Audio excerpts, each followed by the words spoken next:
This is Group 2, giving their presentation on the French Revolution and its impact on architecture.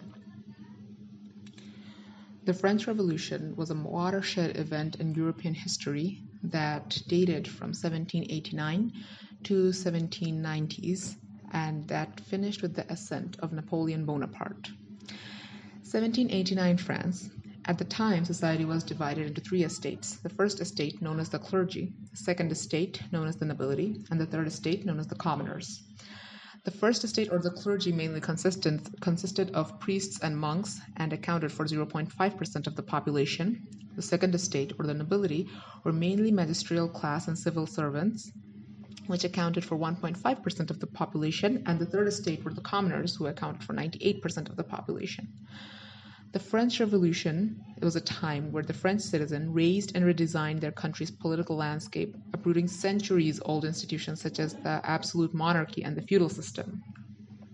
As the 18th century drew to a close, France's costly involvement in the American Revolution, adding to that the 2 decades of poor harvest, drought, cattle disease, and high prices of bread, left the country on the brink of bankruptcy. For that reason, the regime imposed heavy taxes, yet failed to provide any relief. So the commoners provided their own relief by rioting, looting, and striking, because as we have seen, that they were poor.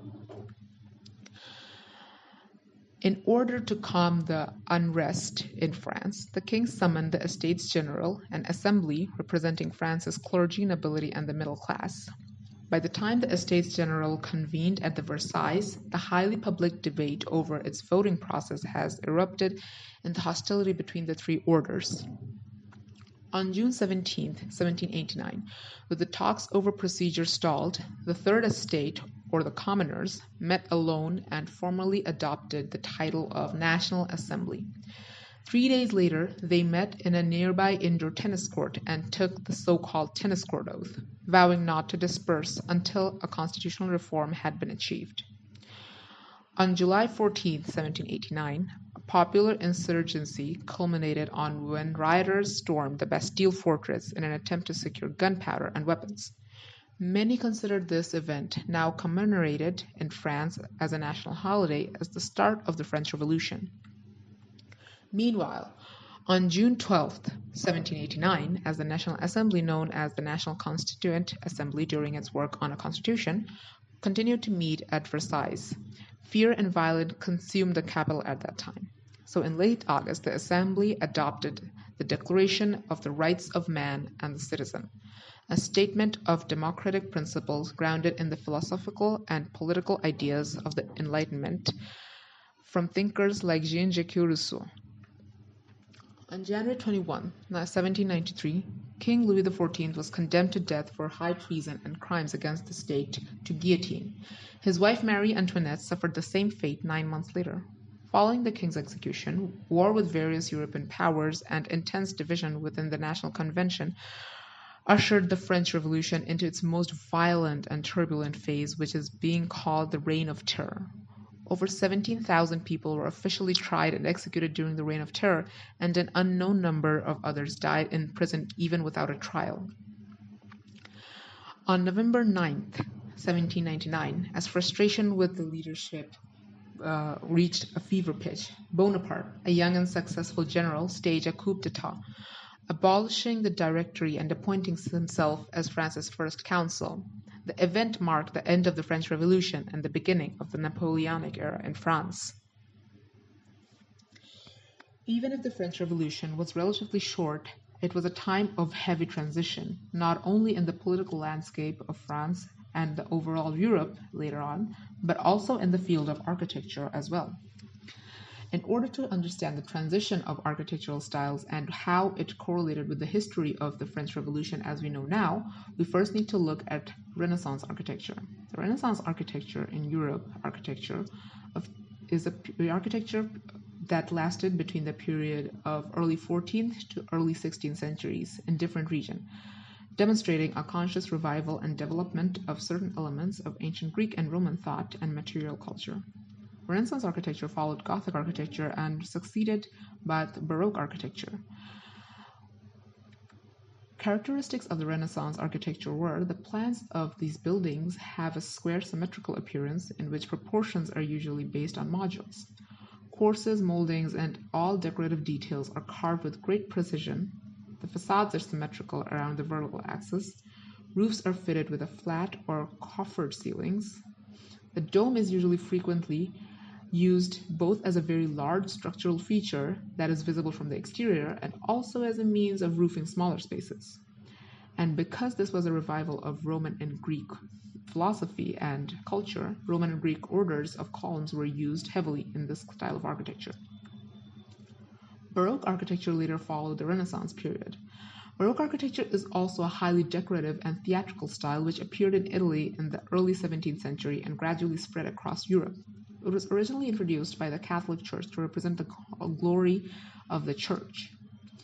Characteristics were the plans of Baroque buildings are symmetrical.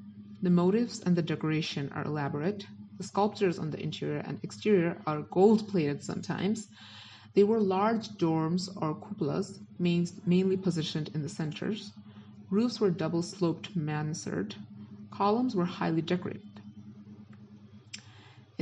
That later followed by the Rococo architecture. Rococo or late Baroque is an exceptionally ornamental and theatrical style of architecture, art, and decoration, which combines asymmetry, scrolling curves, gliding, white and pastel colors, sculpted moldings, and trompe-l'oeil frescoes to create surprise and illusion of motion and drama.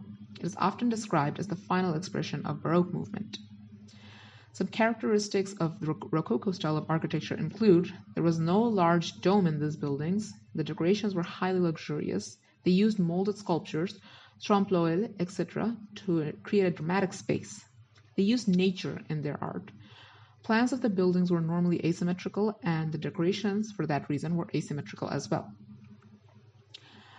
These highly decorative architecture was later followed by neoclassical architecture after the French Revolution, as neoclassical architecture is a style produced by the neoclassical movement that began in the mid-18th century in Italy and France after the French Revolution.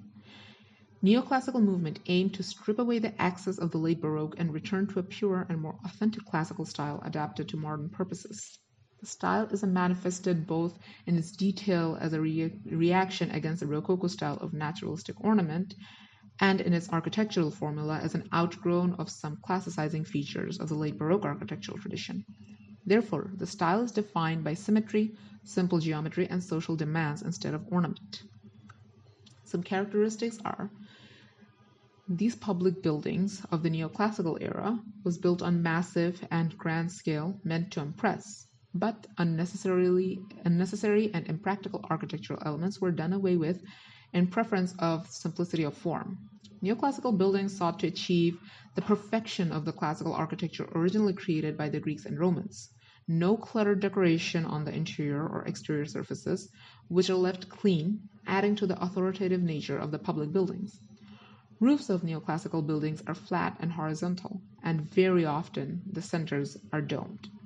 Tall columns of the Doric and Ionic order can be seen in this style of architecture, and the plans were symmetrical.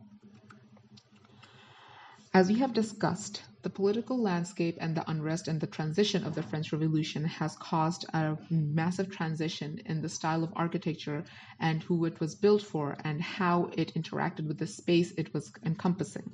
Before the French Revolution, plans of the buildings were normally asymmetrical, such as Rococo. The decorations were highly luxurious. The buildings were a way to exhibit power, wealth, and prominence. The architecture was mainly for the noble, and these buildings were costly. From the history that we just learned, the noble class always used the architecture as a way to exhibit their exuberant wealth while the poor were starving and there was no consideration for the general people. But after the French Revolution, plans of the buildings were normally symmetrical. Unnecessarily and impractical architectural elements were done away, keeping simple decorations. Buildings were more down to ground, and the architecture was mainly for the general public, and most of all, these buildings cost less to make. Thus, we can see how the political unrest and how the civil revolutions had created a more diverse landscape for architecture, and how that is very visible from the transition of different styles of architecture in France and then overall Europe. With that, thank you, and that is the end of our presentation.